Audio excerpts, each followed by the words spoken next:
Here's how to delete your X account in 2026. Now open up the X or Twitter app on your iPhone or Android.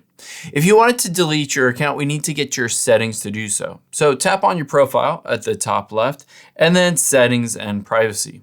Now within here, it's a bit strange because X doesn't have a delete account button. Essentially what you need to do is first deactivate your account, and then after you wait for 30 days, then it will be permanently deleted if you don't log back in. So to do that, we're going to tap on your account and then deactivate your account. It says it will deactivate your account and you can restore it again within 30 days just by logging back into your account. And if you don't restore it within those 30 days, it will be permanently deleted. You can also tap on your data in X right here towards the bottom. And then if you wanted to, just tap on deactivate. And just like that, your account will be on its way to be permanently deleted.